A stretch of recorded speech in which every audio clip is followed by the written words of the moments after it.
Buenos días, tardes o noches. Mi nombre es Camilo Incapié, yo soy consultor financiero especializado en insolvencias económicas para persona natural no comerciante y el día de hoy les voy a hablar sobre la ley de insolvencia para persona natural no comerciante. ¿Listo? En esta webinar, en esta presentación, vamos a hablar de 5 puntos básicos muy importantes dentro de la ley, que como tal son los siguientes. El primero es cómo funciona la ley de insolvencia. El segundo son los beneficios que nos brinda la ley. El tercero, los requisitos, o perdón, las implicaciones que tiene acogerse a la ley de insolvencia. El cuarto, los requisitos para poder aplicar a este proceso. Y por último, vamos a ver la inversión para poder tomar este proceso. ¿Listo? Al finalizar, hay dos opciones o dos situaciones que se van a presentar. La primera es no hacer absolutamente nada. Y al no hacer absolutamente nada dentro de esta presentación, vamos a ver cuáles serían las posibles consecuencias de no hacer nada. ¿Listo? Pero en la mayoría de los casos es aceptar perder ante los acreedores todo lo que se ha conseguido a lo largo de los años. Y en la segunda como tal es que nos den el voto de confianza y nos permitan representarlos en un proceso para poder llevar a cabo esta herramienta a favor de ustedes. ¿Listo? Lo primero que vamos a revisar es cómo funciona la ley de insolvencia. Esta ley es la 1564 del año 2012, es el proceso de insolvencia para persona natural no comerciante. Esta ley creó una figura que se llama centros de conciliación. Los centros de conciliación son entidades privadas que ejercen una función de garantía pública y que están vigilados por el Ministerio de Justicia y del Derecho. Porque es importante que el centro de conciliación esté vigilado por el Ministerio de Justicia y del Derecho, porque nos va a garantizar el debido proceso, que es algo tan importante dentro de la ley colombiana. ¿Listo? Entonces, algo súper importante acá que es, no importa contra qué acreedor nos estemos enfrentando dentro de un proceso de insolvencia, independientemente de que sea una persona natural o que sea el banco más grande del país, el proceso de insolvencia nos garantiza que todo se va a llevar dentro del marco de la ley y no va a haber ningún tipo de influencia dentro del proceso. Entonces, lo primero es lo siguiente, el deudor siempre va a estar en compañía de nosotros como asesores. Nosotros tenemos experiencia en donde cómo se debe llevar a cabo el proceso de insolvencia, cuándo es conveniente llevar a cabo un proceso de insolvencia, dónde se lleva a cabo y como tal nosotros damos la garantía total de que la persona va a ser admitida en un proceso de insolvencia. Entonces, lo primero que vamos a hacer es en compañía del deudor solicitarle al centro de conciliación que nos admita en un proceso de negociación de deudas o pasivos y el centro de conciliación va a convocar audiencia pública a todos nuestros acreedores. ¿Listo? En esta negociación vamos a tener la oportunidad o dos oportunidades muy importantes. La primera es explicarles el motivo por el cual entramos en un proceso de insolvencia, que después de la pandemia pueden presentarse muchas circunstancias que nos llevan a una cesación de pagos, pero la segunda, que es aún más importante, es buscar una alternativa de negociación que se ajuste a nuestras capacidades económicas, no a las capacidades que nos exigen los acreedores, sino a las que en realidad podemos asumir. Eso es muy importante para una negociación. ¿Qué beneficios me brinda la ley de insolvencia? Acá volvemos a recalcarles que nosotros garantizamos al 100% la admisión al proceso. ¿Y por qué es tan importante la admisión al proceso? Al ser admitidos, vamos a tener unos beneficios que son inmediatos. El primero es el de los intereses. Al ser admitidos en un proceso de insolvencia, podemos condonar hasta el 100% de los intereses. ¿Qué tipo de intereses? Intereses moratorios, corrientes y gastos de abogados. Estos tres conceptos son los que hacen que cualquier deuda en Colombia en muchas ocasiones supere la deuda inicial que nos habían desembolsado o el crédito inicialmente desembolsado en solo intereses. Dentro del proceso de insolvencia económica podemos condonarlos y asimismo entrar a negociar dentro de la base capital de los créditos. ¿Listo? Otro beneficio súper importante de este proceso es como tal el de la suspensión de cualquier tipo de proceso ejecutivo o administrativo. Un proceso ejecutivo lo puede iniciar cualquier persona o cualquier entidad en busca de perseguir nuestro patrimonio. Pero cuando hablo de patrimonio no solo hablo de nuestros bienes, sino también de nuestros ingresos, porque este tipo de procesos pueden embargar cuentas y salarios, incluso pensiones dependiendo del acreedor. La ley establece que al ser admitidos en el proceso de insolvencia, cualquier proceso que esté en contra del deudor y de su patrimonio va a ser suspendido en la etapa en la que esté. De esta manera, nosotros podemos suspender incluso procesos que ya están a punto del remate de una propiedad o de cualquier tipo de bien. Y de esta manera nuestra empresa ha logrado salvar muchas casas, por ende muchas familias. ¿Listo? Un beneficio que viene después del proceso de negociación o de la admisión como tal es el acuerdo y la negociación de los intereses futuros. Acá vamos a ver algo muy importante y es lo primero. Como tal, dentro de un proceso de insolvencia podemos lograr mejoras en las condiciones de los créditos que no se podrían lograr de ninguna otra manera negociando directamente con los acreedores. Vamos a poner un ejemplo acá como tal de que un crédito hipotecario puede tener una tasa de interés del 12% efectivo anual. Esto antes de la pandemia. Después de la pandemia hemos visto que se han desembolsado créditos con tasas de interés del 15, del 18 y hasta el 20% efectivo anual. Dentro del proceso de insolvencia podemos mejorar significativamente esta tasa de interés bajándola o disminuyéndola hasta en un 50%. Vuelvo y le repito, ese tipo de negociación directamente con el banco no sería posible de ninguna otra manera. Vamos a hablar de otro tema súper importante y son los créditos de consumo. Los créditos de consumo para el mes de octubre fueron, digamos que el Banco de la República autorizó una tasa de usura del 37% efectivo anual, que es la tasa más alta vista desde hace varios años. ¿Eso qué quiere decir? Antes de la pandemia, cada vez que se pagaba una cuota de cualquier tipo de crédito de consumo, mucho de ese dinero se iba para los intereses. Ahora se debe ir mucho más y las deudas se van a pagar mucho más costosas. ¿Listo? Dentro del proceso de insolvencia podemos mejorar las condiciones para que incluso lleguemos a pagar solo el capital de esos créditos de consumo.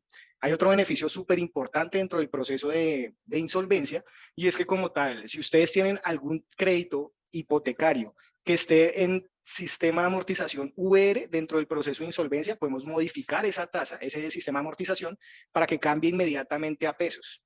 Y si podemos estabilizar un crédito en VRs a pesos para que la deuda no siga incrementando y adicional a eso podemos impactar la tasa de interés para mejorarla hasta en un 50%, los beneficios que tendría este proceso de insolvencia dentro de un crédito hipotecario serían bastante convenientes. ¿Listo?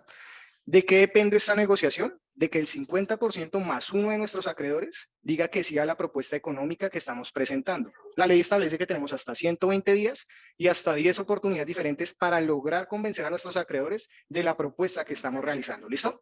Otro beneficio muy importante que tiene este proceso es que la persona va a recuperar su tranquilidad. ¿Por qué es importante esto?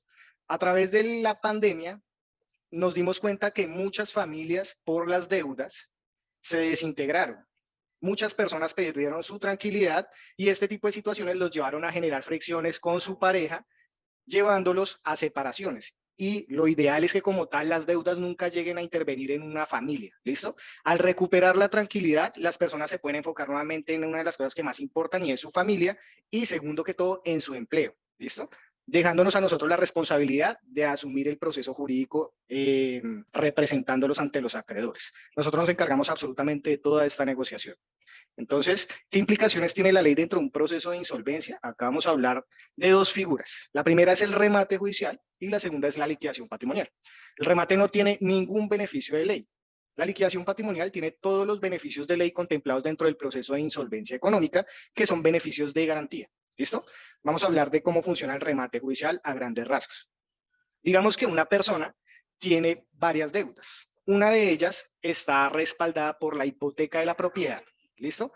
Entonces, al momento de entrar en un remate como tal, la propiedad va a perder el 30% de su valor y va a ser rematada máximo hasta en un 70% del valor comercial de la propiedad. ¿Eso qué quiere decir? Muy probablemente ustedes han visto en redes sociales cuando aparecen páginas de remates judiciales que se rematan apartamentos en 50, 60 millones de pesos. Hoy en día no se consigue ninguna propiedad en ese valor. Dentro de un remate judicial funciona de esa manera porque el valor que se toma es el catastral y eso evalúa demasiado el bien. ¿Listo? Una vez ejecutado el remate como tal, la persona solo salda la deuda que tiene la hipoteca. El resto de las deudas que tenía dentro de su portafolio de deudas no quedan solucionadas. Eso va a hacer que no se solucione ningún tipo de deuda, sino la hipotecaria. Y esto va a dejar a todas las otras deudas vivas. Eso tiene un inconveniente muy grande y es que esta persona va a seguir reportando en Datacrédito prácticamente de por vida hasta que no solucione esta situación y adicional a eso nunca va a poder tener ningún tipo de patrimonio a su nombre porque siempre va a haber otras deudas que nunca saldó que van a estar persiguiendo cualquier tipo de patrimonio que pueda tener a su nombre o incluso, como les había hablado anteriormente, sus ingresos o incluso su pensión. ¿Listo? No hay ninguna solución en esta figura jurídica. La otra es la liquidación de patrimonio. Y aquí es donde vamos a ver por qué es un beneficio de garantía dentro de la ley. Vamos a hablar de un ejemplo y las dos alternativas que se pueden presentar. En el ejemplo vamos a ver una persona que tiene una casa de 100 millones de pesos, un carro de 50 y una moto de 5 millones de pesos. Esta persona tiene una masa patrimonial de 155 millones de pesos. Acá se pueden presentar dos escenarios. Primer escenario. La deuda que tiene la persona es de 80 millones de pesos. En ese escenario como tal, la persona con autorización del juez y del auxiliar de justicia que previamente hizo este inventario de los bienes y de las deudas, va a poder poner en venta su patrimonio, saldar las obligaciones y quedarse con la diferencia para volver a empezar nuevamente, pero sin ninguna deuda. Este es el primer escenario. El segundo escenario, ¿cuál es? La persona tiene deudas de 380 millones que claramente superan su patrimonio. En este escenario es donde podemos ver que el proceso tiene garantías para la persona que toma el proceso de insolvencia. ¿Por qué? La ley establece que el patrimonio, en este caso los 155 millones de pesos, se van a adjudicar proporcionalmente entre los acreedores hasta donde alcance. Como estos 155 millones de pesos no cubren los 380 millones de pesos en deuda, la diferencia, que se llama saldo insoluto, va a mutar de ser una deuda civil exigible a ser una deuda natural no exigible. ¿Esto qué quiere decir? Que al entrar en un proceso de insolvencia, irse a una liquidación de patrimonio y tener menos patrimonios que deudas, la deuda como tal se va a descargar. ¿Eso qué quiere decir? Que la persona con su patrimonio, sea el patrimonio que sea, vuelvo y repito, va a liquidar el 100% de sus obligaciones y como tal va a quedar totalmente sin deudas. Estas deudas no van a poder ser perseguidas por ninguno de los acreedores que se incluyeron dentro del proceso de insolvencia, no se van a poder iniciar procesos ejecutivos en contra del deudor por estas obligaciones y como tal la persona eventualmente, después de un tiempo considerable, va a poder acceder nuevamente al proceso de insolvencia. Pero si somos sinceros, es mejor esperar lo que establece la ley, más o menos de 4 a 5 años, con un reporte negativo, a durar toda la vida reportado y no poder volver a empezar de ninguna manera. ¿Listo?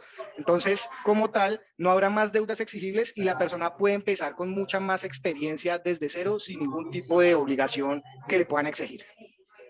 Vamos a hablar como tal de los requisitos que exige la ley para aplicar un proceso de insolvencia. Primero, deudas con 2 o más acreedores. Segundo, moras de más de 90 días en los créditos. Tercero, del 100% del pasivo total a cargo, al menos el 50% debe estar en mora de más de 90 días. Y el cuarto son los procesos ejecutivos en curso. La ley establece que una persona que tenga más de 2 procesos ejecutivos en curso por 2 acreedores diferentes puede iniciar un proceso de insolvencia, así no tenga como tal el tiempo en mora que establece la ley. ¿Listo? Esa es una condición que casi nunca se cumple porque normalmente cuando tiene 2 procesos ejecutivos es porque tiene más de 90 días en mora en esas obligaciones. De todo lo demás nos encargamos nosotros dentro del proceso de insolvencia. Y ahora como tal vamos a hablar de la inversión para poder iniciar el proceso. Aquí hay que tener en cuenta 2 conceptos. El primero, el centro de conciliación o la notaría donde se va a llevar a cabo el proceso de insolvencia, dependiendo la parte del país en la que se encuentre la persona. Nosotros tenemos convenios con varias notarías o centros de conciliación a nivel nacional, lo que nos permite tomar procesos en todo el territorio. ¿Listo? Y la segunda, los honorarios de nosotros por llevar a cabo todo el proceso, la estructuración financiera, el análisis financiero y la representación jurídica para sacar adelante este tipo de procesos y proteger el patrimonio de la persona que lo toma. ¿Listo?